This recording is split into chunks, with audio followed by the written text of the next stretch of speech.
Ang video na mapapanood nyo ngayon mga tol ay hindi ko muna highlights to. May nakasama ko dito. Ang galing naman magsura nito mga tol. Dangke hindi ang sakit naman talaga nitong sura mga tol no. Ang gamit ko rito mga tol ay itong si Odette. Pero mas gusto kong makita nyo ang galawan nitong sura na to. Talaga namang pag siya ang pumasok ay talagang ubos ng ubos yung aming mga kalaban din eh. Tapos dito turtle fight mga tol oh. Kikita nyo ang yabang maglakad ni Zora oh. Panoorin yung mga sumunod na nangyari dito mga tol.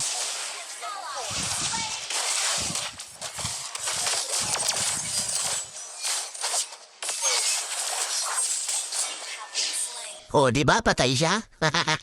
Aki pa naman sana ng mga suntok ni Zora doon. Tapos dito nakita niya si Selena mga tolo. Bigla na lang yan tinadtad dito ng kamao. Grabe naman talaga, lumilipad yan. Aray mo, hindi na nakauwi ang Selena mga tolo. Matinding ginawa ng Zora mga tolo. Panoorin niya mga tolo. Dahil dito isang kahangahangang galawang yung matutunghayan. Op, ayun na!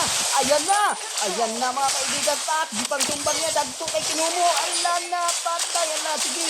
Ala, sige! Ala, pak! Ang dahan-dahan. Oh, di ba? Kanya-kanyang pulasan mga kalaban dito mga tol. Tapos dito mga tol, bigla na lang naghalimaw tong Zora. Tingnan mo, panoorin yung mga nangyari dito mga tol. Bibigyan na. Ayan na naman, pumasok na naman si Zora dito. Pak! Minasiwas yung tatlo. Pak! Pinagsasapak. Ayan na!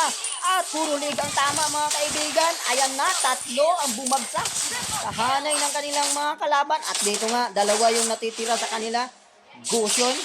Gusyon. Tingnan natin kung mabibigyan nga itong si Zora. At gumamit ang winasiwas.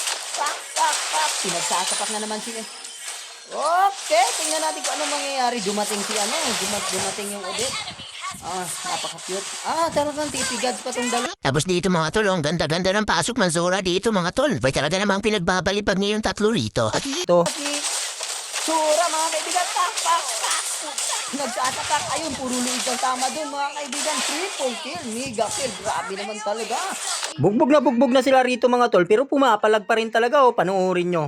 Pak, sinapak ni Zora. Pak, ayan na naman.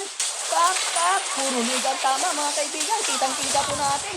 At talaga naman. tapos dito kanya-kanyang tabuhan yung mga kalaban namin dito mga tol. Nung si Zora na ang pumasok, tingnan nyo naman, utik na yan napakaangas mga tol. Ayan na, nagsitakbo nga yung tatlo rito. Napabreaker patuloy yung isa doon. Dito nga mapabasag na yung gitnang tore mga tol. Tingnan natin, kung tuluyan na nga ba nila mapasok at yung base ng kalaban. Dito mga tol, matagumpay namin nakuha ang Lord dito. Kaya naman, siyempre ano pa bang dapat gawin? Mahirap na baka makambak na naman. Nagad natin yan. Muli mga tol, no, maraming salamat pala sa inyong suporta. At kung hindi ka pa nakapalo dito sa aking page mga tol, baka naman.